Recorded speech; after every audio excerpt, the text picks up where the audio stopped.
Alors, je m'appelle Anne-Marie Perry, j'habite Crépy, près de Laon. Je suis retraitée et dans ma carrière professionnelle, j'ai fait de la formation. Alors, je suis au conseil municipal et j'avais bien dit au maire que je rentrais au conseil municipal, surtout pour m'intéresser aux affaires sociales.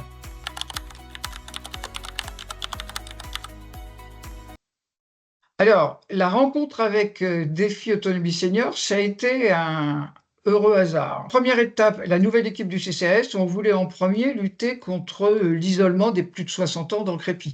Et donc, on a organisé une fois par mois, et ça tient toujours, un repas pour les plus de 60 ans. Et on cherchait ce qu'on pourrait faire d'intéressant pour les seniors. Au même moment est arrivée en mairie une documentation de tout ce qu'on pouvait faire avec Défi Autonomie Senior. Et puis les gens se sont inscrits, et puis voilà, on fait la liste comme ça.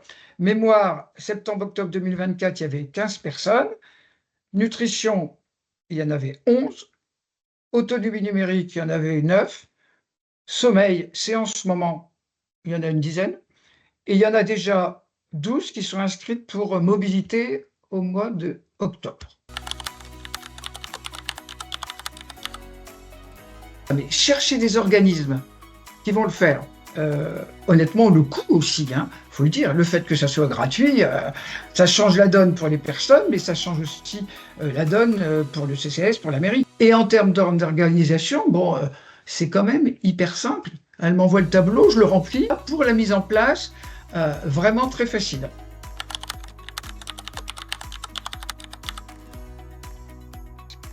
Alors, de deux façons, le fameux repas convivial une fois par mois. Après, on le met on a un journal municipal qui paraît 3 fois par an, donc on l'a mis dedans. Et après, sincèrement, c'est de bouche à oreille. Madame, elle vient, madame ou monsieur un tel vient parce que monsieur l'a tiré par la main, voilà. Avant le premier atelier, il y a des gens qui avaient des craintes. Ils avaient peur que ça soit un mauvais souvenir d'école, où s'assied, on assied une conférence. Mais bon, le premier groupe qui était mémoire, ça sensibilise quand même beaucoup de personnes de nos âges. On perd un peu les mots, etc. Donc ils se sont dit, bon, on va aller voir, même si on s'ennuie, on va y aller quand même. Alors, elles ont été à l'aise parce que, d'abord, on n'écoutait pas une conférence pendant 2 heures. Tout le monde dit, on apprend plein de choses en rigolant.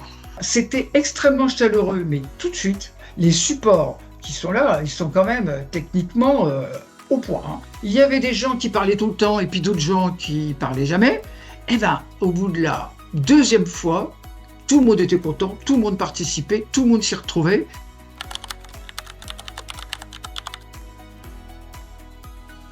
Alors, j'ai observé des évolutions dans les comportements dans la mesure où les gens qui n'osaient jamais prendre la parole ont pris la parole, ou aussi, par exemple, dans l'atelier mémoire, des gens qui disaient ah, mais j'ai réussi ça, je suis pas si bête que ça, ou aussi des gens qui disaient ah ben, toi aussi, tu as des pertes de mémoire. Quand on sait que son voisin a les mêmes problèmes, je dis pas que ça arrange forcément les problèmes, mais ça dédramatise et du coup, on trouve des solutions. Et après aussi, il y a eu des changements de comportement où ils se sont arrangés entre eux, soit pour aller se chercher ensemble, soit pour téléphoner à l'autre pour lui rappeler. Il y a même des gens qui se voient après maintenant, je le sais, qui se voient chez eux, alors qu'ils ne se fréquentaient pas.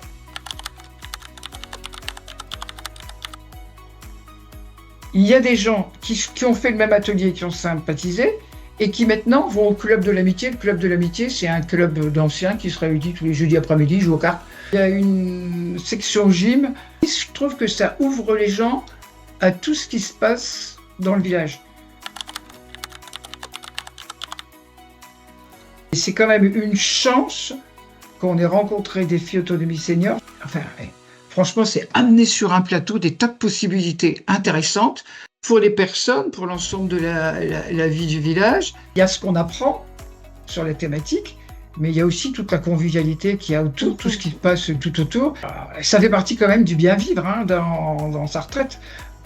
Le mieux, c'est quand les gens ils disent, c'est tout simple, mais on apprend plein de choses et on rigole. On rigole et on s'amuse ensemble et on a envie de venir.